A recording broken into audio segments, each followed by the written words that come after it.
Good day mga ka-Storky! Tara, samahan nyo ako nga pala ako ngayong araw for today's video. Ngayon nga pala, it's a Sunday. So, kakain kami ng steak. Tara, let's go! Ay, oo nga pala, mali pala. Tapos na pala kami kumain ng steak ngayon. So, napag-isipan namin mga tripulante na gumala at pumunta ron sa sinasabing Old City. Kasi nga pala, marami nga pala mga display doon at mga Christmas tree or mga Christmas light. Para makita nga pala namin, tara, let's go! Samahan nyo kaming gumala. Ngayon kasi mga ka-Storky, half day nga pala kami dahil Sunday. So napag-isipan namin mga tropa na lumabas ng sama-sama. Kasi ang nangyayari talaga sa amin minsan is lalabas lang kaming mga 2, 3, minsan iwahiwalay talaga kami. So ngayon napagkasunduan namin, tara, labas tayo lahat para maikot natin. At syempre, kailangan din namin makita kung yung tinatawag na Old City. Dahil sinasabi nga pala nila maganda raw doon kapag kalinggo. Kasi may mga display at may mga binibenta ng kung ano-ano like souvenir, pagkain. So, tara, samahan nyo kami ngayon dito. Naghihintay kami ng bus. Waiting na kami. Ito nga pala yung shuttle bus na sasakyan namin. Actually, itong shuttle bus nga pala na ito is libre. Actually, dito lang siya, paikot-ikot lang siya dito. Na wala akong gagawin kundi hihintayin mo lang siya at may oras nga pala ito ang pagdating at pag-alis. So, dapat nandun ka pagka darating na siya at paalis na siya.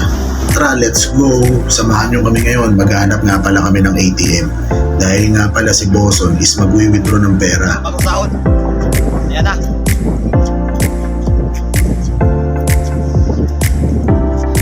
After nga pala namin mag-withdraw, ito tumawid na kami para bumili ng ticket ng train.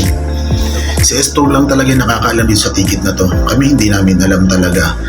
Ang bayad nga pala namin dito per head is 2 zloty para makasakay kami ng train. Tara, let's go! Panoorin nyo! Parot.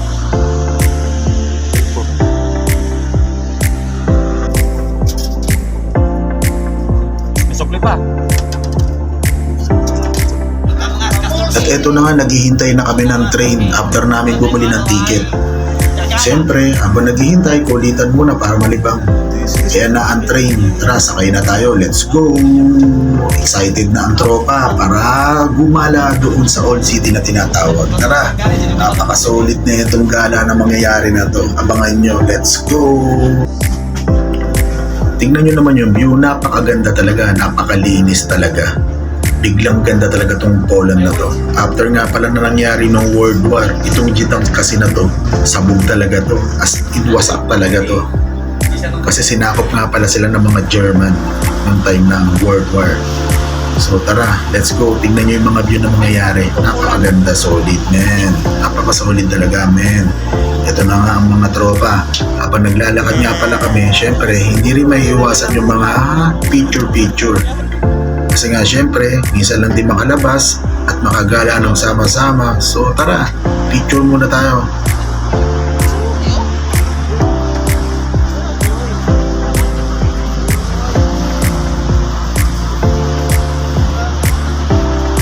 At dito nga pala mga ka-Storky, pumasok kami sa bilihan ng mga sapatos. Tumingin kami ng mga Jordan, Nike. Alam nyo naman, bilang OFW, ayan talaga yung unang-unang tinitignan talaga ng mga tao. Pero itong si partner, ang hinahanap talaga niya, buhaya. Partner, bilhin mo na yung buhaya na yan.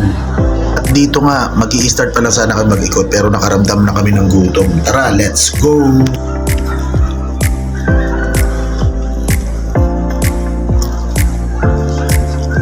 Ang sarap talaga ng kain namin dito. Solid talaga, man. Napaka-solid. Cheese! Ano ba naman yan?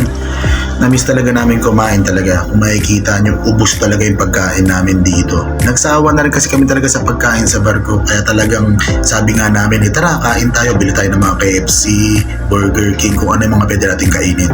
Then after nun, gumala na nga pala kami. Ginabi na kami talaga kakaikot sa mall. Kasi yung mga iba, gusto magbili ng mga sapatos or kung ano yung mga pwedeng bilhin pa sa lubong nga pala. Siyempre, nag-iwahiwalay kami hanggang sa nagkita na kami dito ng mga tropa. Ito na, inikot na namin itong Old City kung tawagin. Ewan ko, babalik kami dito by December siguro 25. Titingnan namin yung ambience dito kung ano magiging style dito ng Christmas. Siguro, sinasabi nila napakaganda talaga. Pero syempre, part of experience na rin talaga namin to. Minsan lang kasi kami dito sa Poland, so dapat talaga sulitin na natin bawat labas para mag-enjoy tayo palagi. Let's go mga ka-Storky! Tara, ikot na tayo at tayo ay maglibang. Let's go mga ka-Storky! Ikot-ikot na, tingin-tingin tayo ng mga dapat bilhin. At ito nga pala mga ka-Storky, kung makikita nyo, yan yung mga binibenta nila.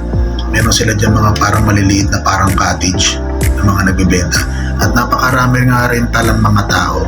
Kasi linggo nga pala ngayon mga ka-Storky. So walang pasok talaga lahat nandito. Pero kapag ka Monday to Friday, wala. Patay ang lugar na to kung tutuusin. Kasi nga mga tao dito halos trabaho rin talaga. Bye bye mga ka-Storky. Let's go!